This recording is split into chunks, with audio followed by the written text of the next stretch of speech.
the impetus for NATO really came from Ernest Bevin, who was the British Foreign Secretary at that point. And he felt that you'd had the Marshall Plan, which was, at the point he first raises it, is still making its way through the Congress. But he tells Marshall that Europe needs some security commitment from the United States. And Marshall says, well, see what the Europeans can do first themselves. And they did. They formed the Western Union of France, Britain, the Benelux countries, those five. And then Bevin kept pushing Marshall for some answering move on the U.S. side. And the U.S. government was really divided. There were people within the State Department who thought we absolutely should have a treaty with the Europeans. John Hickerson, who was the head of the European Bureau. I think that at the top of the State Department, Marshall and his deputy, Robert Lovett, were hesitant because we were still trying to get congressional approval for the Marshall Plan, and that had been a big, it was a hard slog. And then there were people who were Kennan and Bohlen who thought this was a bad idea. Why did they think it was a bad idea? They didn't think that the challenge from the Soviet Union was primarily a military one.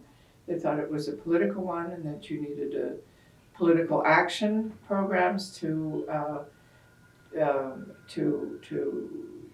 answer back, to combat this, and you did not need troops. The European economies were very weak, so diverting any funds from what was needed for recovery, the Marshall Plan approach, essentially would weaken their economies. They worried that this would be seen as a provocation by the Soviets. That wasn't a big concern, but it was sort of a minor concern. Bohlen thought it would never get through Congress because it was a break with all our traditions and so they fought it for a time, and they didn't succeed in defeating it, but they did slow it down. And you read the account of foreign diplomats who were pushing for the treaty, and they said that Kennan Bohlen line was really caused things to slow down. By the end of 1948, so this is all during the first part of 1948, and you have discussions between the Europeans and the Americans about a potential treaty. Kennan and Bohlen saying we don't need a formal defense commitment, we should have an informal guarantee and lots of military assistance. So they weren't saying don't give the Europeans anything, but they were against the idea of a treaty. And by the end of the year, I think they parted company in a sense, because Bohlen saw that it was going to happen, and he felt it was justified because the Europeans really wanted it, and he understood that if they felt insecure, they weren't going to be able to do economic or political recovery either.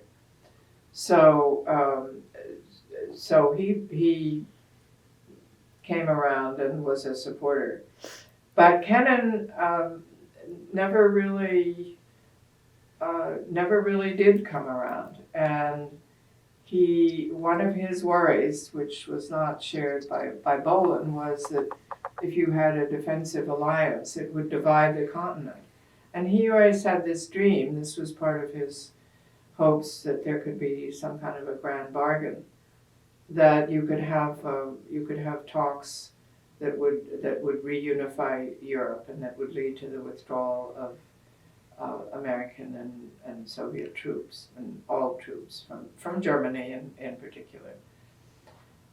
And so he thought a North Atlantic Pact would make that dream of a unified Germany impossible, and a unified Europe.